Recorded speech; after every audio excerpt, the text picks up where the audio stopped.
one of the things that they've done is that they have created spaces for community. Like, for example, on the rooftop, they have vegetable gardens. And the old people in the neighborhood will come and they will work. They will plant vegetables and herbs, and these things will be used in the hospital or sold to staff. Yeah? So they create a kind of a community farming within the hospital. But everywhere else, they have covered it with greenery.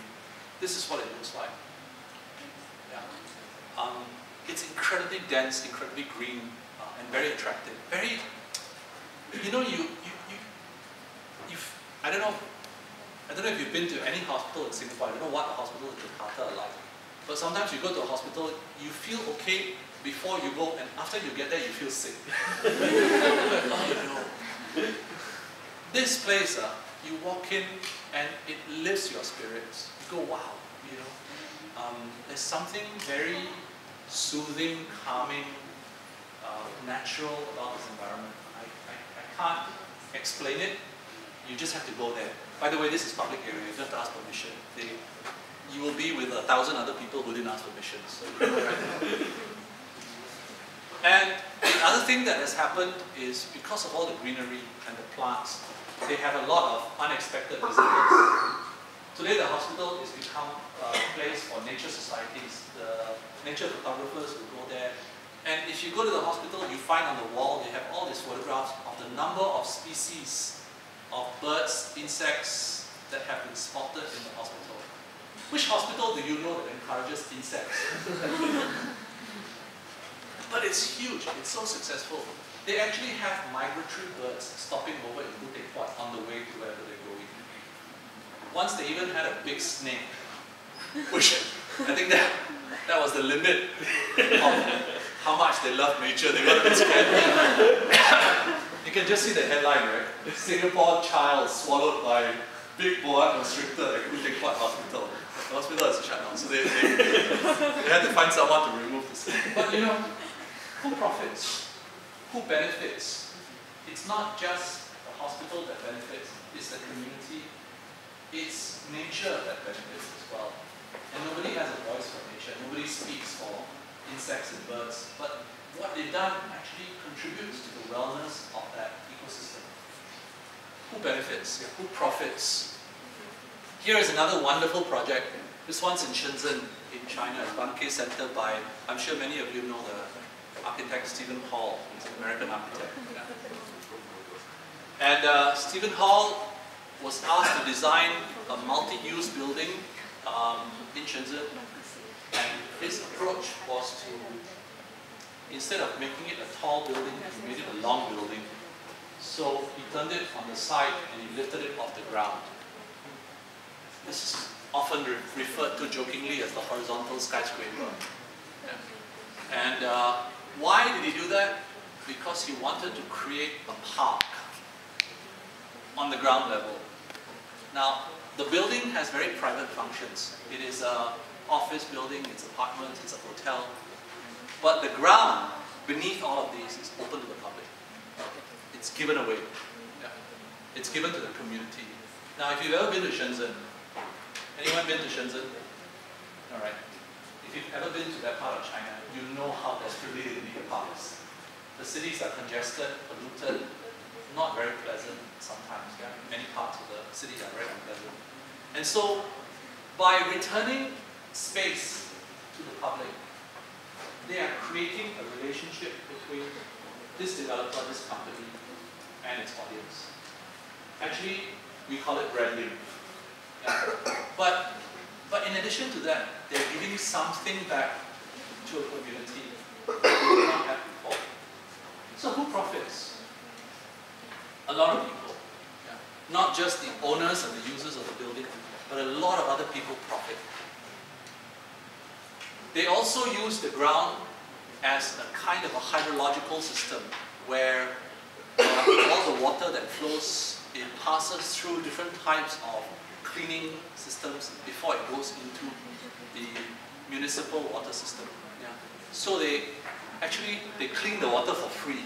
As the water goes through the site, they use natural processes to clean the water, and it goes out to a big lake, which is then used by the public water body system. They convert that, all that into drinking water. So they perform an ecological service through the landscaping. Who profits?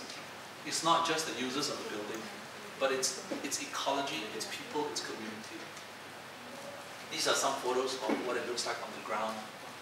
It's a very cleverly articulated building that separates what happens on the ground between public and private space. Yeah, very cleverly done. So we must rethink. I feel we must rethink the boundary between private and public good. A sustainable building sees itself as part of a wider system, not simply an aggregate of parts within site boundaries or shell.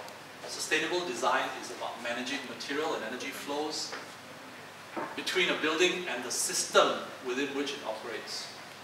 To be sustainable is to not just understand how you design a building, but to understand how the building contributes to the system.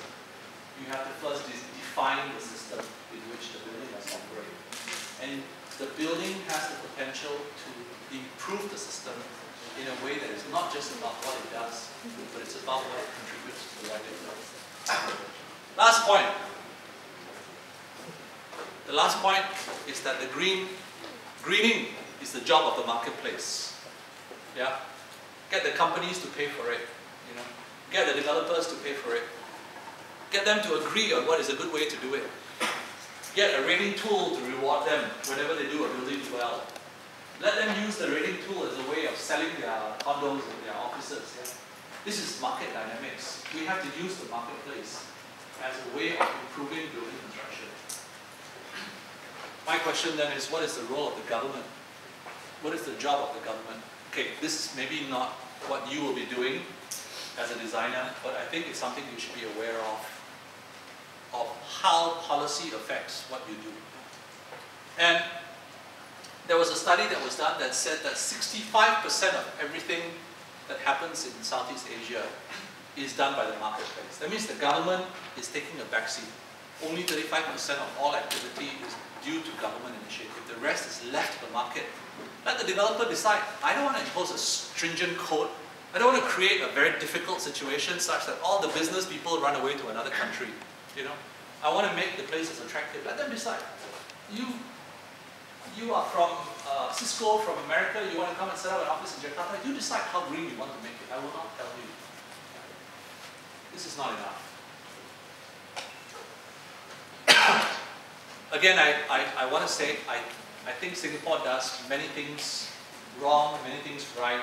But one of the things that it has done right is the government is very proactive.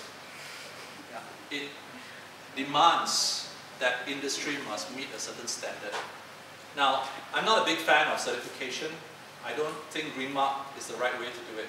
But I think that policy that is used in Singapore is an interesting, is something we should study and we should find a way to bring about in other cities. 100% of all new buildings in Singapore since 2008 must be Green Mark certified, which means it's now law. You don't have a choice. You have to design the building to be at least a little bit green. At least a little bit. Every year they make it a little bit more, which is, I think, their tactic, to be honest. They start small and the next thing you know, it's bigger, bigger, bigger. Once the industry get used to it, they change the gear. 100% of all buildings in Singapore must disclose their annual energy consumption. In the past, it used to be, you are a developer, you condo, you office, you pay the bill, is your problem now. You don't have to tell me. I'm not there to be your nanny. Now in Singapore, starting from I think this year, all buildings must disclose their energy consumption. You know why? Because they want to create a comparative chart. They want to release into the public to say, a good office building is consuming this much, a bad one is doing like that, a very good one is doing like that. Which one are you? Then if I'm going to buy an office space, if I'm going to rent an office space, I can see, wow, this office building, wow, not very good. If I rent a space in this building, I have to pay the bills for the next 10 years. As long as I'm an occupant in this building, I have to pay. The consumer becomes empowered to decide. So by creating transparency of data, of information. They actually create power for consumers to decide. They have promised, we shall see how far they get, but they have promised 80% of all buildings will be certified green by 2030. Right now they are 13% on the way. They say by 2030, 80%. It's very difficult to do. I salute them for trying. I'm not sure how well they will do, but even if they do 60%, it's better than nothing, right? At least they're trying. Yeah. But they have promised. We shall see. I keep track of this. They've also released several blueprints. You can Google this. It's very useful as an architect to learn from this. The Singapore Green Plan 2012 and the Sustainability Blueprint. These are government policy documents which tells you what the Singapore government is going to get every one of its ministries to do in areas of water, recycling, nature, energy, transportation. Every item there's a target. Okay, I think the targets are not strict enough. Yeah, but then I'm a Singaporean, so I'm allowed to say that.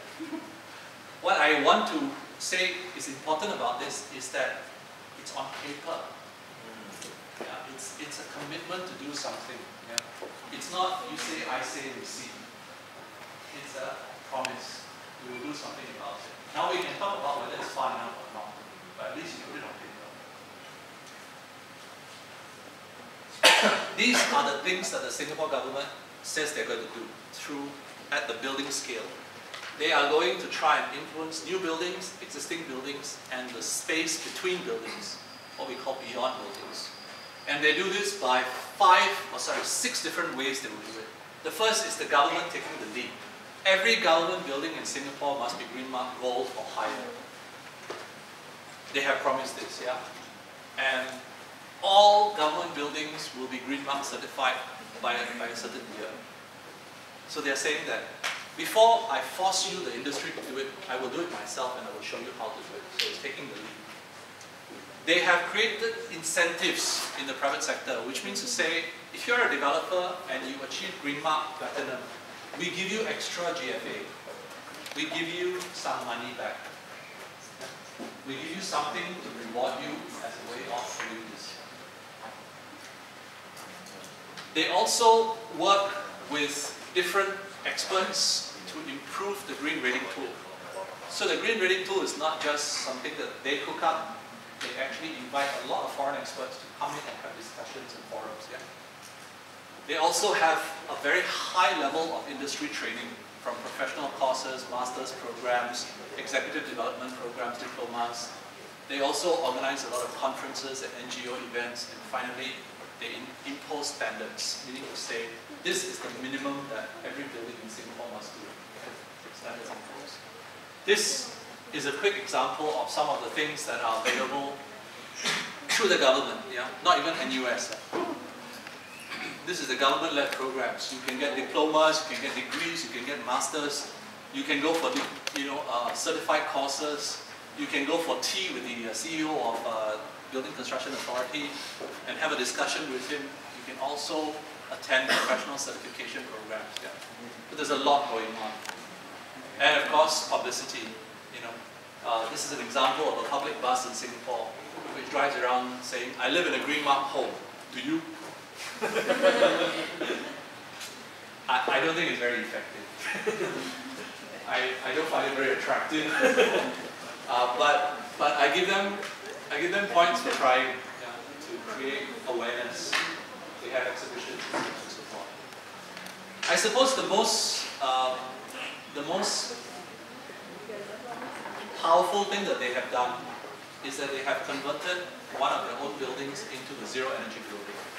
And this building, the Green Mark building, the Green BCA Academy Zero Energy building, is perhaps one of the most publicized buildings in Singapore.